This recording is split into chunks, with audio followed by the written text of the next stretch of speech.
House is doing to stop a government shutdown as another deadline looms. And in sports, Ohio men's basketball takes on the top team in the MAC. Newswatch starts right now.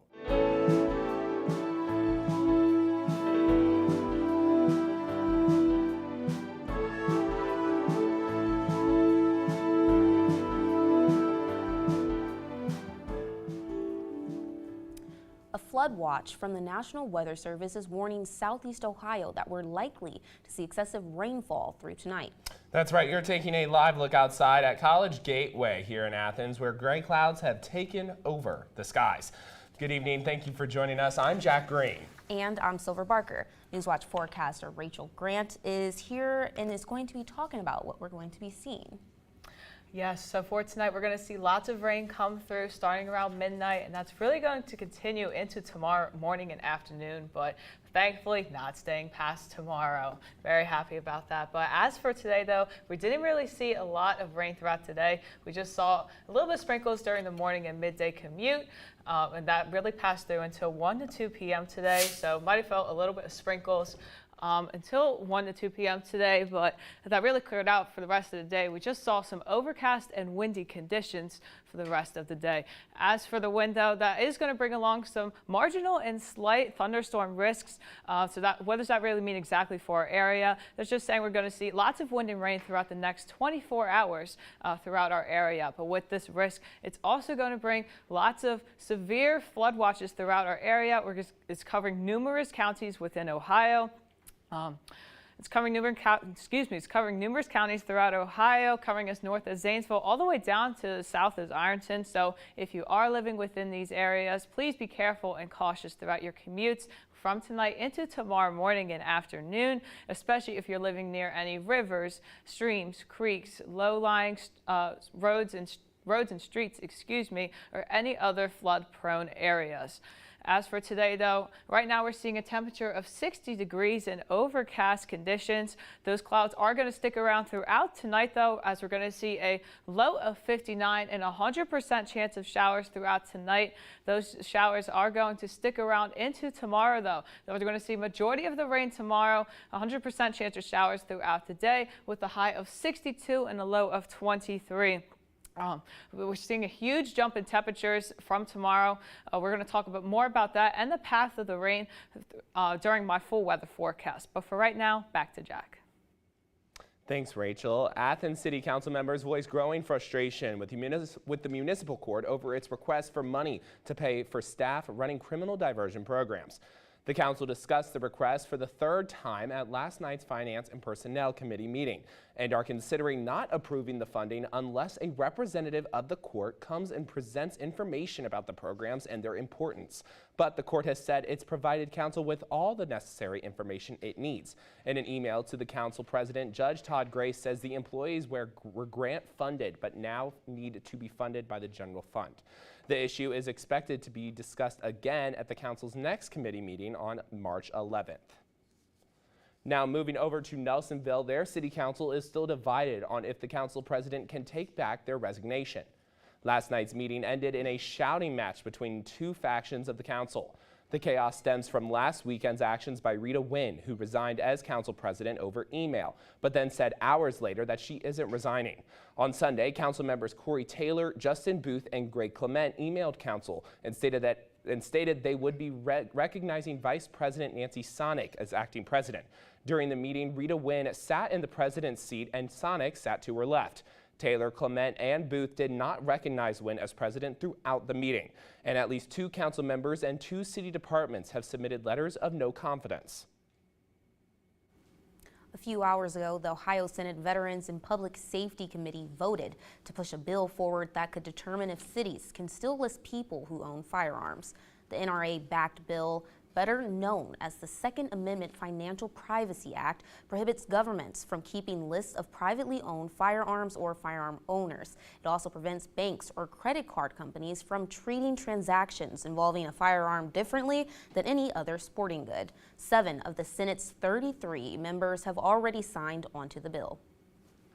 new details on the East Palestine train derailment last year. Amid the disaster, Norfolk Southern CEO Alan Shaw got a big raise. Shaw got $13.4 million in total compensation in 2023, $9.8 million more than from the previous year. 2023 was Shaw's first full year as CEO, so part of the rise is due to an increase in time committed. Investor Group says they want to elect new candidates to the company's board of directors with the goal of replacing Shaw. The group says the board should not have rewarded Shaw with a massive raise. A pipe fabrication company in Meigs County is announcing a nearly $2 million expansion of their operations. DPC Pipes Fabrication is committing $1.9 million to expand operations and add 45 new jobs. The project was supported by a $100,000 grant from Jobs Ohio and a job creation tax credit from the Ohio Tax Credit Authority. College basketball is starting to heat up with March just a couple days away, and that means, Silver, Ohio Bobcats are pushing for a spot in the big dance. Yeah, that's right. For more on that, we welcome WOUB sports reporter Aiden Crowley live from the Convocation Center. Aiden, I heard the Bobcats have a big game tonight. What's at stake? Thanks, guys. Yeah, anytime you get the top team in the conference, it's always a big deal, but it feels even bigger because Ohio's playing its best basketball right now. They've won 8 of their last 10 in conference, and there's no place the Bobcats would rather be than right here at the Convocation Center because they are 10-3 at home this season, and they haven't lost in front of the home fans since January 2nd. Ohio continues to play well as a team with 4 players in double digits in its last win Saturday on the road against Northern Illinois, but this Akron team poses a big challenge. It is 12-2 in the MAC this year and potentially has the player of the year in Enrique Freeman. He's averaging 18 points and 13 rebounds a game this season. It's a tough task for the Bobcats, but head coach Jeff Bull says he likes where his team's at right now. Every game matters. Everyone's fighting for that top 8 seed, for a chance to go to Cleveland. And, our guys have done a great job all year of just really locking in on, game-by-game basis. But I like our guys where they're at right now. Even the couple losses we had, they're locked in. Like Coach Bull said, every game matters. Here's a look at where the MAC stands with just 4 games left to play. Ohio's 4th with a 9-5 record in conference play, and there's still a chance for the Bobcats to jump up to that 3 spot if Central Michigan stumbles down the stretch. But Ohio still needs to handle its business. This is what the Bobcats have left on the schedule. Obviously, the game tonight against the Zips, and then Ohio will close out the home stretch against Bowling Green on Friday. Next, the Bobcats hit the road against Buffalo, and finally, the Bobcats will close out the regular season in Oxford against the Miami Redhawks. Now, Ohio has already punched its ticket to the MAC tournament, but these games are crucial for seeding come March 14th, and this should be an exciting one here tonight, so you won't want to miss anything. Make sure you follow along live on X at Bobcat Showcase, and for post-game content, you can head over to woeb.org/sports. But that's all the time I have here. Back to you, Jack. Aiden, I know we're supposed to be unbiased, but fingers crossed the Bobcats can pull out a win tonight. Thanks so much. Coming up, why top congressional leaders are meeting with President Joe Biden in the White House about spending bills.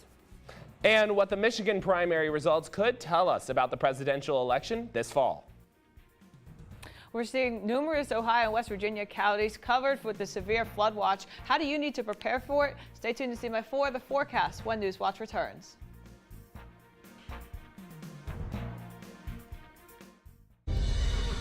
In America, horses helped forge a new world. And that new world created unique horses. Shaped by land and work, but sustained by their connection to us. Each breed has its own story and legacy. These are American horses.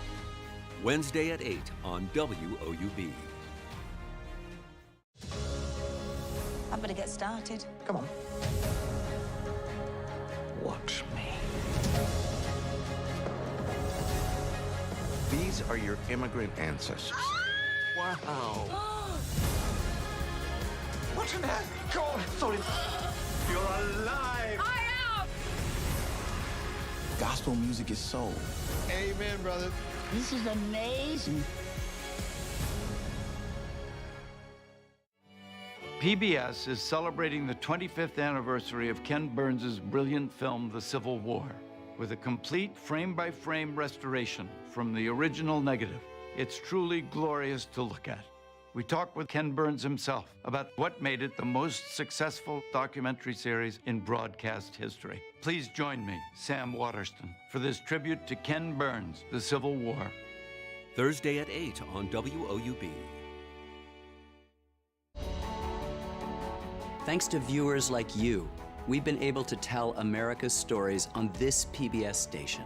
Help us continue to tell these stories now and for future generations by including this station in your charitable plans. Supporting this PBS station through a gift in your will is easy. To find out more, call the number on your screen or visit this website. Thank you.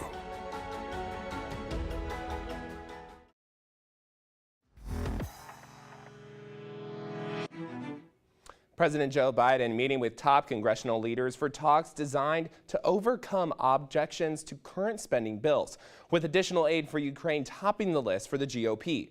Laura Aguirre has more on the threat of other federal government shutdown gets closer. We got to figure out how we're going to keep funding the government, which is an important problem. It was an optimistic start to a potentially contentious meeting at the White House Tuesday. The president, along with 4 top leaders of Congress and the vice president, sat down to find solutions on a stalled government spending agreement.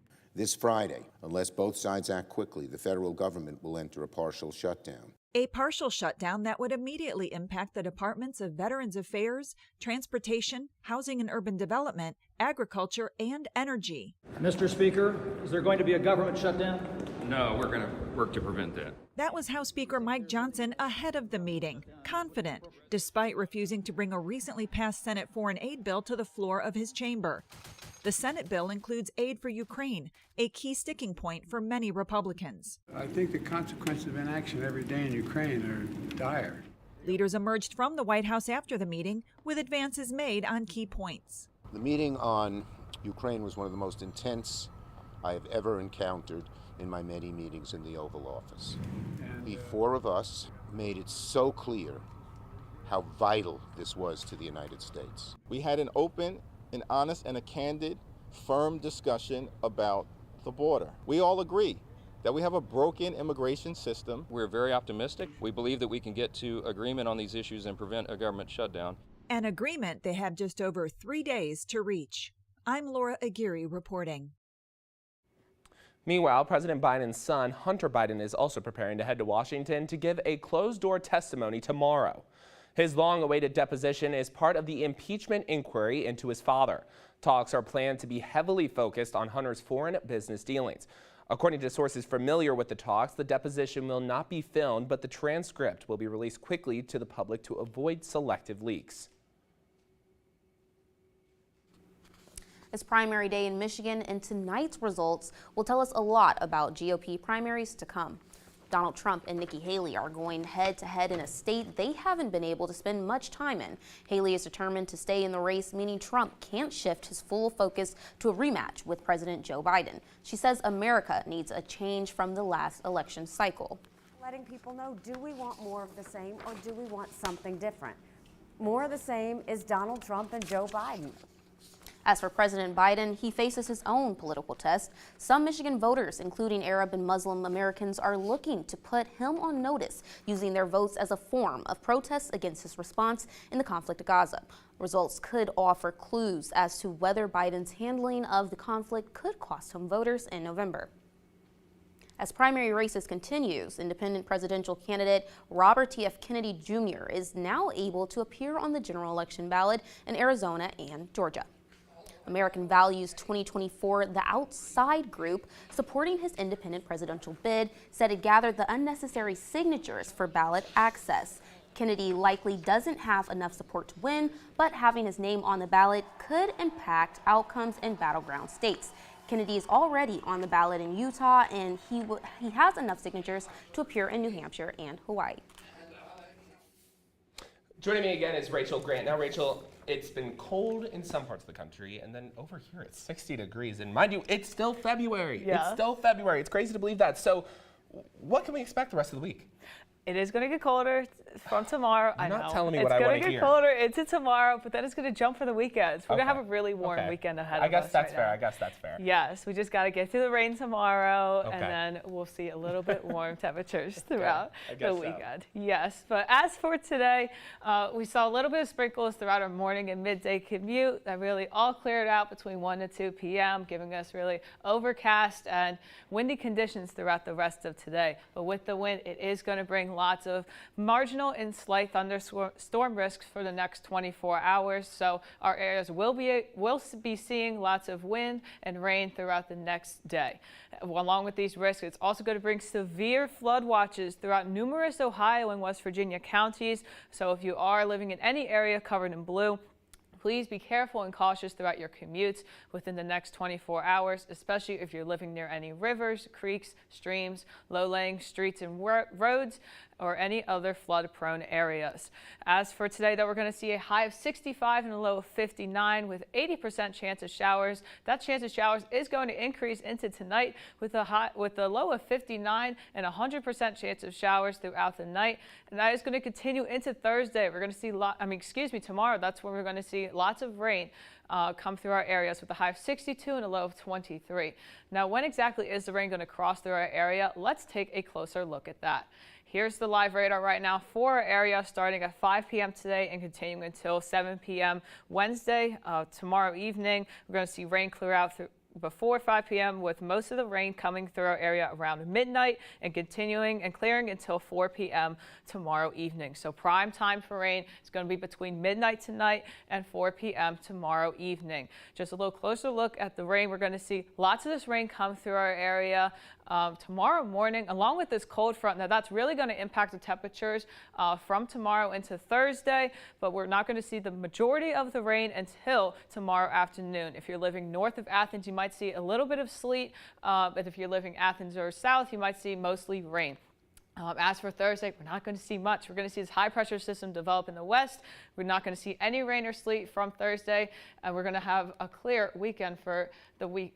But just a little recap, we're going to see lots of rain tomorrow with a high of 62. But that rain's going to clear through for Thursday, and we're going to see a huge drop in temperatures because of that cold front for Thursday. But as for Friday, you might see a little bit chance of rain with a little jump in temperatures. But that rain's going to clear for the weekend. We're going to see mostly cloudy skies and another jump in temperatures for Saturday. Those clouds are going to clear for Sunday, though. We're going to see lots of sunshine and lots of warm temperatures for Sunday, and even into Monday. Just might see a little bit more clouds developing. That's because we're going to see a slight chance of showers for Tuesday and a little bit of a drop in temperature.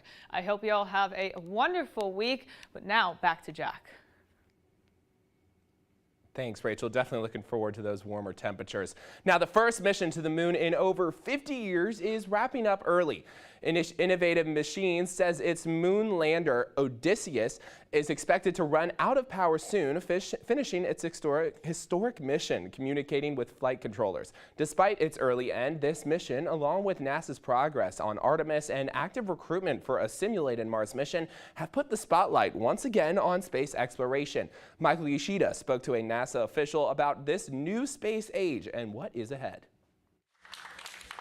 For the first time in 50 years, a U.S.-made spacecraft touching down on the moon. The company behind ODI says these images released Tuesday are the closest observations of the area. It's of high scientific interest because it may have ice that in the future could be used for water fuel.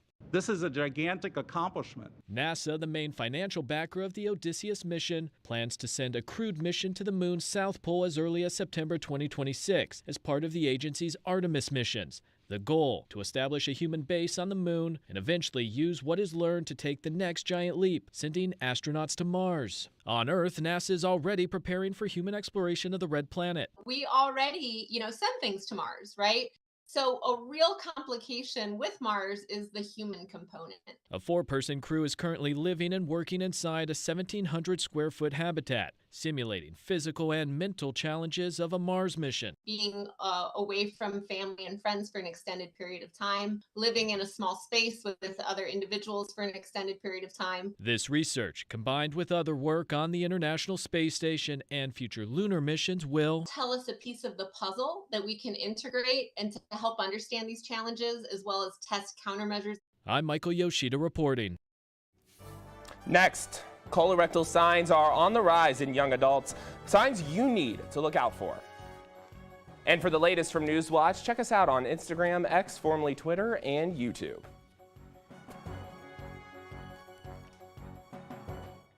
On Masterpiece, we get 15 million viewers a night. Action! Crossroads Motel. Miss Snow Gordon! All good things must come to an end. You're out. I practically invented daytime TV. Those men brought me down. You think I'd let them stop me? I've got plans. You're going to be a bigger star than ever. Watch me. Nolly on Masterpiece.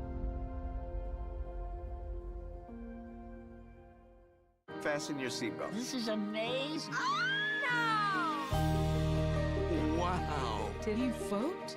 It feels like I have a home. These are your immigrant ancestors. This is wild. Never anticipated this. I am forever changed. I'm pleased to tell you you're going to be finding your roots. Are we really this close? I can't tell you what we found, but what we found was you.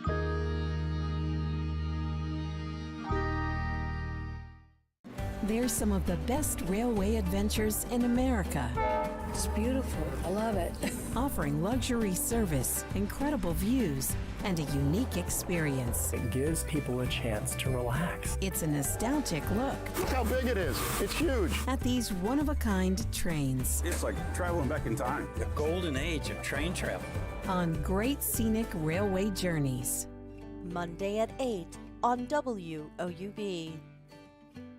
For more than 70 years, WOUB Public Media has been the place where people in our region turn to learn how stories of the past ignite the imagination of the future. It's where information, entertainment, and education work together to inform, enlighten, and inspire generations. It's the place where the community gathers to hear and see our world in new and innovative ways. WOUB, the public media you trust that's worthy of your support.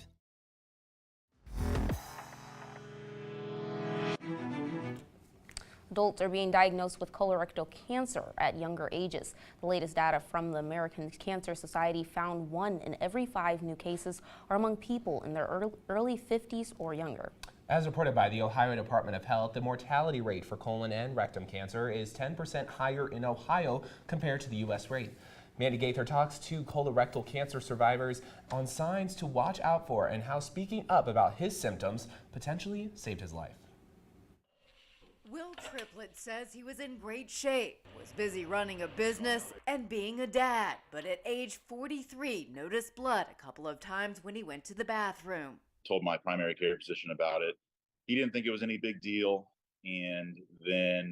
but he was going to schedule me a colonoscopy anyway. The pandemic postponed his procedure, and Triplett says his symptoms persisted, once even sending him to the emergency room. When he finally got a colonoscopy, he was told he had stage 3 rectal cancer. They're saying I could have had it for years and not known it, considering I didn't have any other symptoms until late 2019. According to a study published in June by the National Institutes of Health, the 4 signs more commonly reported in people who develop colorectal cancer are abdominal pain, rectal bleeding, diarrhea, and iron deficiency anemia. Colorectal cancer is always thought to be a disease of older people. However, we know that age is not the only factor that contributes to this, and we're seeing a rise in patients in their 30s and 40s across the United States. Dr. Matthew Kalady with Ohio State's Comprehensive Cancer Center says colonoscopies save lives. For those at average risk, it's now recommended you get the procedure at age 45. Colonoscopy prevents cancer from happening and also detects cancer at a much earlier stage and gives you a much better outcome. 3 years since surgery, and Triplett's now cancer-free. He says to speak up if symptoms show up, no matter your age. It's all about early detection. For Health Minute, I'm Mandy Gaither. Still ahead, how a Cincinnati woman's act of selflessness leads to an unexpected outcome. But first, here's a look at what's coming up tonight on your public television station.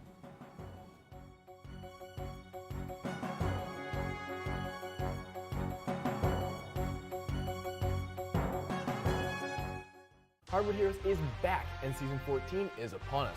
We have you covered for all of your high school basketball needs. Follow along as we break down both TVC Ohio and Hawking throughout their seasons. Make sure to stay up to date with our midweek content on the Full Court Press. Follow us on Instagram, Twitter, Facebook, and of course, woub.org/heroes. Tune in right here on Sunday nights at 11 p.m. and again Mondays at 6 p.m. For all of us here at Hardwood Heroes, we're reminding you to be heroic.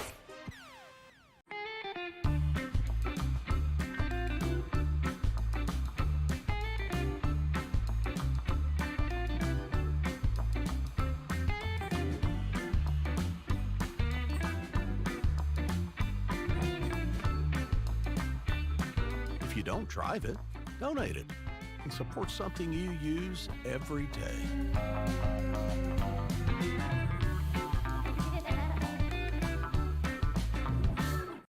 I'm Miranda Esmond-White. Join me for Aging Backwards 2, where I'll explore the groundbreaking science behind our connective tissue. It turns out that connective tissue surrounds every part of our body, and keeping it healthy is the secret to remaining young. In this program, I'll show you exactly how you can keep your connective tissue healthy and reverse the aging process. Thank you, sister. Thank you for my daughter. These are your ancestors. I am forever changed. Really? It's crazy. Makes me happier than I can say. We have a little girl, Iris. Turn the page, meet your DNA cousin. Oh no!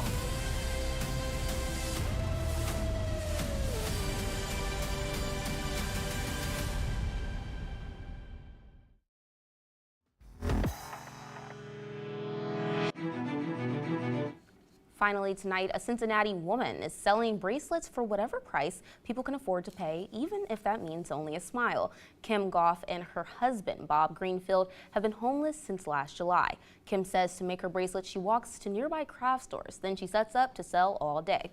Diane England, a Cincinnati local, saw the couple out selling bracelets and wanted to help by making a Facebook post. Well, that post blew up and now people are reaching out to help the couple.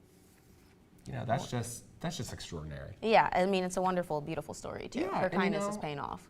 Exactly, and paying off in the sense that, like, you don't even have to have money. I mean, it's just paying off, smiles, all that fun, and you know, it's just really awesome to see that.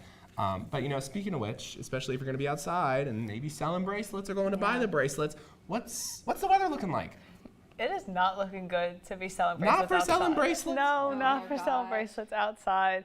Most of us are under a flood watch right now, covering numerous Ohio and West Virginia counties. If you are living in any of the areas covered in blue, please be careful during your commutes from tonight into tomorrow, especially if you live near any rivers, creeks, streams, or any other flood-prone areas. As for tonight, though, we're going to see a low of 59 with a 100% chance of showers. Those showers are going to continue into tomorrow with a high of 62 and a low of 23. For tomorrow morning, we're going to see most of this rain come through, along with that cold front, which is really going to affect our temperatures. We're going to see a huge drop throughout the day tomorrow morning, but most of that precipitation is going to come tomorrow afternoon. If you're living north of Athens, you might see a mixture of sleet and rain, but if you're living Athens or south, you're going to see mostly rain for tomorrow. As for Thursday, it's all going to clear out though, and for the rest of the weekend, we're going to see mostly sunshine. Yeah, definitely looking forward to that, Rachel. Thanks for joining us. And that does it for our broadcast this evening. Thanks for watching. For Rachel Grant and Aiden Crowley, I'm Jack Green. And I'm Silver Barker. Stay tuned for the PBS NewsHour coming up next. And remember, you can find the latest news anytime at WOUB.org or follow us on social media. Have a great night.